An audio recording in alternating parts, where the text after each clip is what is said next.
নমস্কার বন্ধুরা, আমার ইউটিউব চ্যানেলে তোমাদের স্বাগতম। আজ তোমাদের যে রেসিপিটা দেখাবো সেটা হচ্ছে একটা নতুন রেসিপি। আর এটা হচ্ছে একদম নিরামিষ পদ। রোজ একঘেয়েমি পটল পটল খেয়ে খেয়ে মুখ যখন এলে যাবে তখন তোমরা এটা বানিয়ে খেও, কেন গরমকাল এখন সবারই একই রকম রেসিপি। দেখো, এর জন্য এরকম বড় বড় পটল নিয়ে নেবে, 2-4টে নিয়ে। দেখো বন্ধুরা, আমরা পটলগুলোকে ছাড়িয়ে নিয়ে এইভাবে করে নিয়েছি। আর এর থেকে দানাগুলো আর এই লাম্পস যেগুলো আছে এগুলো বার করে দেখো আলাদা করে নিয়েছি। এরপরে আমাদের একটা স্পেশাল মশলা বানাতে হবে। তার কী কী ইনগ্রিডিয়েন্টস লাগছে সেগুলো তোমাদের একটু দেখিয়ে দিই। দেখো, এর মধ্যে লাগছে কাজু, কিশমিশ, ছোটো এলাচ, গোটা গোলমরিচ, একটু মৌরি, 2-1টা কাঁচা লঙ্কা আর আদা। কাঁচা লঙ্কা তোমাদের ঝাল অনুযায়ী। এটা দেখো বন্ধুরা, আমরা ওই ইনগ্রিডিয়েন্টসগুলো দিয়ে বানিয়ে ফেলেছি এরকম একটা মিহি পেস্টটা তোমরা আলাদা রাখবে। আর দেখো, এর জলটা এইভাবে আলাদা রাখবে। ঠিক আছে, এবার আমি দেখাচ্ছি কীভাবে রান্নাটা হচ্ছে। দেখো, এবার দেখো বন্ধুরা, বাড়িতে তৈরি করা পনির আমি এইভাবে হালকা করে ভেজে রেখেছি।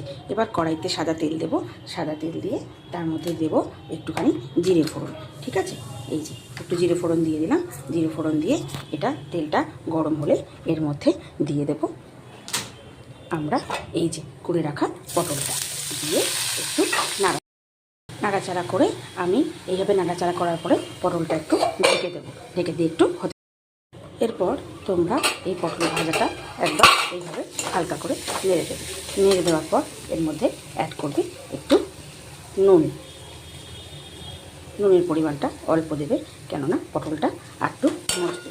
এইভাবে নুন দিয়ে হালকা করে নেড়ে নিয়ে আবার একটু আমরা ভাজা করবে।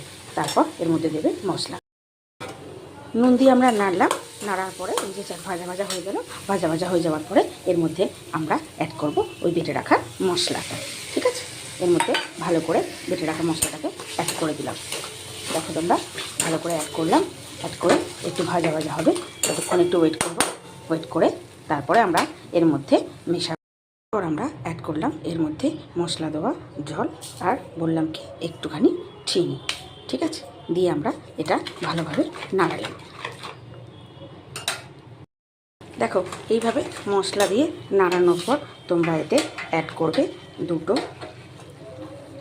কাঁচা লঙ্কা আর এই ভেজে রাখা পনিরগুলো।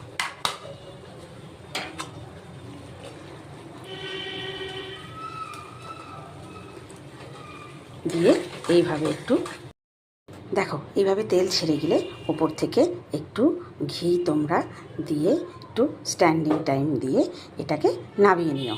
আর পরিবেশন করো গরম গরম রুটি বা পরাঠার সাথে, অথবা ভেজ রাইসের সাথেও পরিবেশন করতে পারো। আর আমার চ্যানেলটা যদি ভালো লাগে তাহলে লাইক, সাবস্ক্রাইবার আর কমেন্ট করে দিও। আর আমাকে অবশ্যই জানিও